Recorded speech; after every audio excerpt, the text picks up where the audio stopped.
அருட்பெரும் ஜோதி அருட்பெரும் ஜோதி தனிப்பெரும் கருணை அருட்பெரும் ஜோதி எல்லா உயிர்களும் இன்புற்று வாழ்க. வள்ளல் மலரடி வாழ்க வாழ்க. அனைவருக்கும் தயவான வணக்கங்கள். மிஸ்டர் லேடி சேனல் நேயர்கள் அனைவருக்கும் அடியனுடைய தயவான பணிவான வணக்கங்கள். இந்த காணொளி சித்த மருத்துவத்தை ஏற்றுக்கொண்டவர்களுக்கும் சித்த மருத்துவத்தின் மேல் நம்பிக்கை உள்ளவர்களுக்கும் மட்டுமானது. இது மாறாக அனைவருக்கும் அல்ல என்பதை இதன் வழியே அடியனிலிருந்து தெரிவித்துக் கொள்கிறேன்.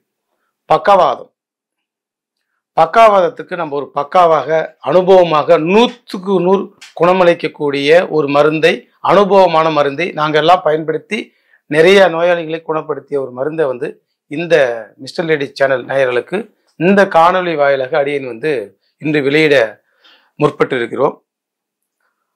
பக்கவாதம் என்பது ஸ்ட்ரோக் என்று சொல்வார்கள், பேரலைசிஸ் அப்படின்னு சொல்வார்கள். இந்த மருந்துடைய ஆதார குறிப்பு பார்த்தீங்கன்னா, ஜட்ஜி பலராம் ஐயா, மறைந்த முதலமைச்சர் எம்ஜிஆர் அவருடன் மிக நெருக்கமாக இருந்த ஒரு பெரிய வைத்தியர் ஜட்ஜி பலராம் ஐயா அப்படின்னு சொல்லக்கூடியவர். மாவட்ட நீதிபதியாக பதவி வகித்தவர். மருத்துவத்தின்பால் அன்பு கொண்டு, மருத்துவத்தின்பால் காதல் கொண்டு, மருத்துவத்தை கற்று தேர்ந்து எங்களை போன்றவர்களுக்கு பின்வருகின்ற மருத்துவ சொந்தங்களுக்கு நிறைய குறிப்புகள், அனுபவமான குறிப்புகளை கொடுத்த குறிப்புகளில் இந்த குறிப்புகள் ரொம்ப முக்கியமானது. சரி, பக்கவாதத்துக்கு மருந்து கடுகு தூள், கருப்பு கடுகு, இந்த கடுகோட தூள் பார்த்தீங்கன்னா ஒரு 500 கிராம். அடுத்தது வெள்ளை பூண்டை இடிச்சு அது சாறு ஒரு 100 கிராம். இஞ்சி சாறு இடிச்சு அதுல இருந்து ஒரு 500 கிராம் இஞ்சி சாறு. கடுகு தூள், வெள்ளைப்பூண்டு, இஞ்சி சாறு, வேப்பெண்ணெய் 1 கிலோ. இந்த 4 தான் மருந்து. இப்போ கடுகை நம்ம நல்லா அரைச்சிட்டு நல்லா முடிஞ்ச வரைக்கும் தூளாக்கிட்டு அது பிறகு அந்த இஞ்சி சாறு, பூண்டு சாறு, இல்லை பூண்டு சாறு அரைக்கணும்னா பூண்டை கூட நம்ம நல்லா நசுக்கி போட்டுக்கலாம். ஆனால் இஞ்சி சாறு கண்டிப்பாக இஞ்சி சாறு எடுத்துணும். அதுக்கடுத்து வேப்பெண்ணெய். இது 4 மருந்தையும் நல்லா சிறு தீயில, கொஞ்சம் அதிக தீ வச்சுக்கலாம், அதிகமான தீயில் கூட போட்டு நல்லா காய்ச்சிரும். காய்ச்சி கடுகு திரள் பதம், அந்த எண்ணெய் கடுகு மாதிரி திரண்டு வரும். அதாவது அந்த இஞ்சியோட சாறு நீர் சுண்டி, அதுல இஞ்சியோட சாறு நீர் சுண்டி பதத்துல கடுகு திரள் பதம்னு சொல்லுவாங்க சித்த மருத்துவத்துல. அந்த கடுகு மாதிரி அந்த எண்ணெய் திரண்டு வரும். அந்த எண்ணெய் அப்படியே மேல அழகா திரண்டு வரும். அந்த பதத்துல தண்ணி இருக்க கூடாது, அந்த பதத்துல இறக்கி வச்சுக்கணும். இந்த மருந்து எல்லாமே பயங்கரமான ஹீட்டான மருந்து. அப்ப இந்த மருந்து வெறும் ஒரு தேக்கரண்டி காலை மாலை உணவுக்கு பிறகு 1 டம்ளர் சூடான பசும்பாலில் 1 ஸ்பூன் மருந்தை கலந்து குடிச்சிடணும். 5 நாளுக்காக குடிக்கணும். ரொம்ப ரொம்ப சூடாகும். 5 நாள் குடிச்சிட்டு 5 நாள் இடைவெளி விடணும். 5 நாள் சாப்பிட்டுட்டு 5 நாள் இடைவெளி விடணும். இப்படி ஒரு 48 நாள் ஒரு மண்டலம் சாப்பிடுங்க. மிக மிக படுத்து கடந்தவங்கள் ஏஞ்சி நடப்பாங்க. வலிகள், மேல் பூச்சம், இதே எண்ணெயை வலி உள்ள இடத்த வலியும் தேய்க்கலாம். ஒரு கை ஒரு கால் மடக்கிச்சுன்னா அந்த கை வலி உள்ள இடத்த தேய்க்கலாம். உள்ளுக்குள்ள சாப்பிட்றது மட்டும் இல்லை, வெளியும் தேய்க்கலாம். தேய்ச்சின்னா ஒரு 2 மாசத்துல கை நிமிந்துடும். இது அனுபவமான மருந்து. மிக மிக மிக அற்புதமான 100% குணமளிக்கக்கூடிய மருந்து. 1% கூட குறையாது. அனுபவமா நீங்க செய்து உங்க பக்கவாதம் உள்ள உங்க நண்பர்களுக்கோ உங்களுக்கோ நீங்க செய்து சாப்பிட்டீங்கன்னாக்க 100% குணமளிக்கும். ஆனா பத்தியம் மிக மிக அவசியம். சத்தியத்தை மறந்தாலும் பத்தியத்தை மறைக்க கூடாது. சத்தியத்தை கூட மாறினா கடவுள் மன்னிச்சிடுவார். ஆனா பத்தியத்தை மறந்தா உடம்பு மன்னிக்காது, மருந்து மன்னிக்காது. அதனால சத்தியத்தை மாறினாலும் மாறலாம், பத்தியத்தை மாறக்கூடாது. என்ன சார் அப்படி பத்தியம்? உடம்பு ரொம்ப சூடான மருந்துங்கிறதுனால பால், நெய், தயிர், மோர் போன்றவற்றை உணவுல நீங்க சேர்த்துக்கணும். தனியா குடிக்கிறதுல ஒரு மோர் சுவாதம் மாதிரி, ஒரு தயிர் சாறு மாதிரி, ஒரு வெண்ணெய் கலந்துக்கிறது, நெய் கலந்துக்கிறது கம்பல்சரி இந்த உணவுகளை நீங்கள் உணவுகளை கலந்துக்கணும்.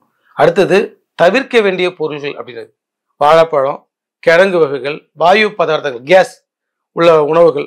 அடுத்து மாமிசம், புகையிலை, மது, தண்ணடிக்கிற பழக்க வழக்கங்கள், தூக்கம் இல்லாமல் இருக்கிறது, செரிமானம் இல்லாத உணவுகளை சாப்பிட்றது, எது உங்களுக்கு ஒத்துக்குதோ, எது செரிமானம் ஆகுதோ அந்த உணவுகளை தான் சாப்பிடணும்.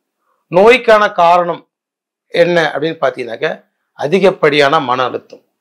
மனவாதனை உள்ளவர்கள் அனைவருக்கும் வாதம் வரும். வாத நோய்களை 84 வகை வாதங்களாக சித்த மருத்துவம் சொல்லுது. வாத நிதானம் 800 அப்படிங்கிற சித்த மருத்துவத்துல நம்முடைய அகஸ்தியர் வந்து ரொம்ப அற்புதமான மருத்துவ குறிப்பாக சொல்லுகிறார். வாய்ப்பு உள்ளவங்க நீங்கள் அந்த நூல்களை படித்து ரெஃபர் பண்ணலாம். அதில் 84 வகையான வாதங்களும் வாதத்துக்கான காரணங்களும் சொல்லப்படுது. அதிகபட்சமான காரணம் பார்த்தீங்கன்னாக்கா இந்த பக்கவாதத்துக்கு மன அழுத்தம், ரொம்ப ஸ்ட்ரெஸ், ஓவர் ஸ்ட்ரெஸ் ஆகும்போது ரத்தத்தில் வந்து சூடாகும். ரத்தத்தில் சூடாகி ரத்த பித்தம்னு சொல்லுவாங்க, அழல் பித்தம். ரத்தத்தில் அதிகப்படியான பித்தம் இருக்கும்போது நம்முடைய ரத்தங்கள் வந்து ரொம்ப மெல்லிய மூளைக்கு போகிறது, ஆணுறுப்புக்கு போகிறது, சில கிட்னிக்கு, இப்படி சில முக்கியமான உறுப்புகளுக்கு போகிற அந்த ரத்த நாளங்கள் பார்த்தீங்கன்னா மிக மிக நுண்ணியுது. நுண்ணியது எப்படின்னு பார்த்தீங்கன்னா நம்மளுடைய தலை முடி இருக்குது இல்லையா, அந்த அளவுக்குலாம் நம்ம ரத்த குழாய்கள் வந்து நம்முடைய உறுப்புகளுக்கு போகுது, பிரெயினுக்கெல்லாம் போகுது. என்ன ஆகுனாக்க ரத்தம் வந்து அதிகமாக சூடாகும் போது இப்போ டென்ஷன் ஆகிறோம். உதாரணத்துக்கு நம்ம ஒரு பஸ் ஸ்டாண்டுக்கு, ஒரு சென்னையில் கோயம்பேடு பஸ் ஸ்டாண்டுக்கு ஒருத்தர் வர சொன்னார், 5 மணிக்கு வர சொன்னார். நான் 5 மணிக்கு போனேன், அவர் வரல. அவர் கால் பண்ணேன், எடுக்கல. 5:30க்கு ஃபோன் பண்ணேன், எடுக்கல. 6 மணிக்கு ஃபோன் பண்ணேன், ஒரு மணி நேரம் அவர் வரல. ஆனால் நான் எனக்கு ஒரு அர்ஜென்ட், அவருக்காக வெயிட் பண்ணுறேன். அப்போ நமக்கு எப்படி சூடாகும் உடம்பு? பயங்கரமா என்ன வரலையே அப்படி சூடாகும். இந்த சூடு ஆக ஆக ஆக ரத்தம் எல்லாம் சூடாகும். அப்போ மன அழுத்தம் ஏற்படும். அப்புறமா அவர் லேட்டாக வருவார், ஏதோ காரணம் சொல்லிவிடுவார், அப்போ நம்ம காம்ப்ரமைஸ் ஆகிடுவோம். ஆனால் அந்த சூழ்நிலையில நம்ம உடம்புல ஏற்பட்ட அந்த சூடானது மாறாது. புயல் வந்து அடிச்சுட்டு போயிடும், புயலால் ஏற்பட்ட சேதம் போகாது. அது போலதான் அந்த ஒரு சூழ்நிலையிலும் நமக்கு ஸ்ட்ரெஸ்ஸு, மன அழுத்தம், கஷ்டம், மன வாதனை, கவலை, இது போன்ற விஷயங்களால் நம்ம உடம்புல ஏற்படுற சூடு வந்து மாறாது. அந்த சூடாகி ரத்தம் வந்து மொத்தமாயிடும். அந்த பிளட்டோட டென்சிட்டின்னு பார்த்தீங்கன்னா மொத்தம் விளக்கெண்ணெய் மாதிரி ஆயிடும். தண்ணி மாதிரி இருக்க வேண்டிய ரத்தங்கள் விளக்கெண்ணெய் மாதிரி இருக்கும். விளக்கெண்ணெய் என்ன பண்ணும், அந்த ரத்த நாளங்கள்ல போயிட்டு சர்க்குலேஷன் போயிட்டு வராது. மூளைக்கு எல்லா உறுப்புக்கும் சர்க்குலேஷன் போகணும் இல்லையா, ரத்த சர்க்குலேஷன் போகாது. எங்கேயாவது ரொம்ப நுண்ணியமான இடங்கள்ல போயிட்டு பிளாக் ஆயிடும், கிளாட் ஆயிடும், மொத்தமாயிடும். இப்ப கிளாட் ஆவறது தான் நம்ம வந்து பக்கவாதம்னு சொல்றோம்.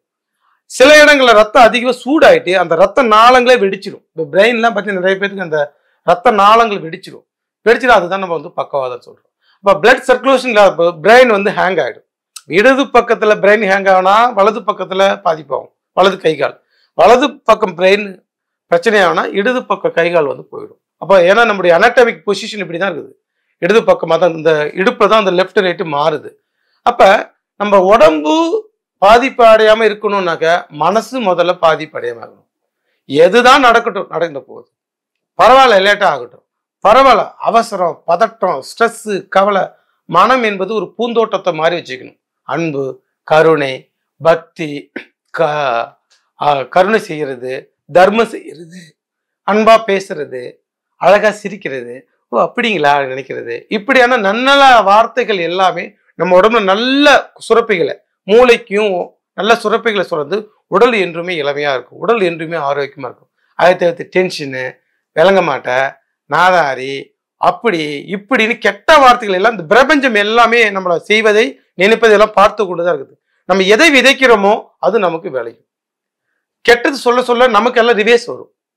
ஒரு பந்து எடுத்து செவத்துல வந்து பந்து அடிச்சு திரும்ப நம்மகிட்ட ரிவேஸ் வரும். அப்ப நம்ம பிறருக்கு விதிக்கின்ற விதிகள், வார்த்தைகள், நினைப்புகள், சிந்தனைகள் எல்லாம் பிரபஞ்சம் நமக்கு பல்மடமாக கொடுக்கிறது. நல்லா இருப்பப்பா, சந்தோஷமா இருப்பா, வணக்கம்ங்க, நம்ம கொடுக்கறது எல்லாமே நமக்கு பல்மடமா வரும். நெகட்டிவா நம்ம சொல்ற வார்த்தைகள் டென்ஷன் ஆகிறது, கோபம் அடையுது. இன்னைக்கு வாழ்க்கையெல்லாம் கமர்ஷியல் லைஃபே ஆகி போச்சு. பக்கவாதம் ஏன் இவ்வளவு வந்துச்சு அப்படின்னாக்க, ஒரு காலகட்டத்தில் 6 மாசம் வேலை செய்வாங்க, 6 மாசம் ஃபுல்லா என்ஜாய் பண்ணுவாங்க. திருவிழா, கோயில் குளம், சடங்கு, சம்பிரதாயம் அப்படின்னு நல்ல சந்தோஷமா 6 மாசம் ரிலாக்ஸா இருப்பாங்க. 6 மாசம் வேலை செய்வாங்க. ஆனா இன்னைக்கு இஎம்ஐ கட்டணும், வேகம், கமிட்மெண்ட்டு, அந்த லைஃபு, இந்த லைஃபு, அது வாங்கணும், இது வாங்கணும், அப்படி தேவைகளை கூட்டி கொண்டு நம்ம நேரத்தை எல்லாம் பரபரப்பான ஒரு சூழ்நிலையில நம்ம வந்து ஒரு மாட்டிக்கிட்டேன்னு சொல்றோம். நம்ம எங்கேயோ அழகா இருந்த நாம இப்படி கமர்ஷியல் நல்லா முன்னேறோங்கிற பேர்ல நம்ம ஒரு பெரிய ஒரு ஸ்ட்ரெஸ்ல, ஒரு மன அழுத்தத்துல வந்து மாட்டிக்கிட்டோம். என்ன ஆகுது, ரோட்ல நாம சும்மா போனாலும் பின்னால ஆறு நடிச்சு நம்மள வந்து டென்ஷன் பண்ணுவார். டென்ஷன் ஆனாலும் பரவாயில்ல சார், நீங்க போங்க. திட்டுவாரு, அறிவு இல்லையா பாரு, அறிவு இருக்கு சார், நல்லது சார், போங்க சார். யாரு எதை சொன்னாலும் அவசரப்படாம, பதட்டப்படாம, கோபப்படாம இருந்தோம்னாக்க உலகம் நம்மள வந்து பைத்தியங்கும் சொல்லிட்டு போகுது. நமக்கு நம்ம ஆரோக்கியமா இருக்கும். உலகத்தை பத்தி அவனுக்காக இவனுக்காக இப்படி என்ன யாருக்காகவும் வாழ வேண்டிய இல்லை. உலகத்தில் நான் முதலாக முக்கியத்துவம் கொடுக்க வேண்டிய ஒரு விடயம் எதுனா அது நம்முடைய ஆரோக்கியம். நம்முடைய முதல் மனைவி நம்முடைய ஆரோக்கியம், நம்முடைய முதல் பிள்ளை நம்முடைய முதல் ஆரோக்கியம். நமக்கு பாஸ் யாருனாக்கா நம்ம ஆரோக்கியம் தான். நமக்குடைய ஹஸ்பண்ட் யாருனாக்கா நம்முடைய ஆரோக்கியம் தான். நம்ம ஆரோக்கியம் இருந்தா மட்டும்தான் இவங்களை எல்லாத்தையும் நம்ம வந்து சரியா வச்சுக்க முடியும். அப்ப இந்த மன சம்பந்தமான பிரச்சனை தான் இந்த பக்கவாதத்துக்கு மிக முக்கியமான காரணமா இருக்குது. அதனாலதான் நம்ம இந்த சோசியல் ஆக்டிவிட்டி, சோசியல் விஷயங்கள்லாம் நம்ம பேசுறதுக்கு எதுக்கு காரணம்னாக்க, இந்த பக்கவாதத்துக்கு காரணம் நாம மட்டும் கிடையாது. நம்மளை ப்ரெஷர் கொடுக்குற ஒரு மேனேஜரா இருக்கட்டும், நமக்கு ப்ரெஷர் கொடுக்குற ஒரு மனைவியோ கணவன்மார்களோ யாராக இருந்தாலும் சரி, யார் எவ்வளவு ப்ரெஷர் கொடுத்தாலும் அழுத்தம் கொடுத்தாலும் நாம பதட்டம் இல்லாம அதை கையாண்டோம் அப்படின்னாக்க பக்கவாத நோய் யாருக்குமே இல்லை. பக்கவாதத்திலிருந்து பக்காவாக நாம் வந்து தப்பித்துக் கொள்ளலாம். பக்கவாதத்தில் பக்காவாக தப்பித்துக் கொள்ள வேண்டால் மன அமைதி, ஆன்மீகங்கள், கடவுள் நம்பிக்கை, எல்லா உயிர்களையும் நம்ம உயிர் போல் நினைக்கின்ற ஒரு வாழ், எல்லா உயிர்களையும் நம்ம உயிர் போல் நினைக்கின்ற ஒரு பக்கம் வந்துச்சுன்னா நம்ம யார் மேலேயும் கோபப்பட மாட்டோம். எல்லா உயிருக்குள்ளேயும் கடவுள் இருக்கிறார். எல்லா உயிருக்குள் உள்ளம்தான் கடவுள் கோயில். அப்ப எல்லா உயிர்களையும் கடவுள் வாழ்கின்ற இடமாக நம்ம வந்து பார்க்கும்போது நமக்கு கோபம் வராது, டென்ஷன் வராது, ஆத்திரம் வராது, கவலை வராது. நடப்பது எல்லாம் நன்மைக்கு. வகுத்தான் வகுத்த வகை அல்லால் கோடி தொகுத்தாருக்கு துய்த்தெழுது அப்படின்னு திருக்குறள் சொல்லுது. நமக்கு என்ன வகுக்கப்பட்டதோ அது நமக்கு நடக்கும். நம்ம பதற்றப்படுறதுனாலையோ கோபப்படுறதுனாலையோ டென்ஷன் ஆகிறதுனாலையோ இந்த உலகத்தில் யாரும் முன்னேறியத சரித்திரமே இல்லை.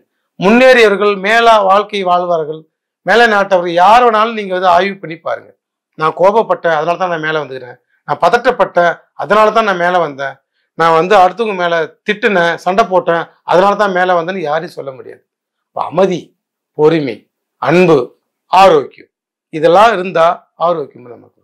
பக்கவாதத்துக்கு அடிப்படையான காரணம் மன அழுத்தம். அதனால் மன அழுத்தம் இல்லாமல் ஆரோக்கியமாக வாழ்வோம். அதற்கு நமக்கு வழிகாட்டக்கூடிய ஒரு மருத்துவத்துறை தான் நம்முடைய பாரம்பரியமான சித்த மருத்துவம்.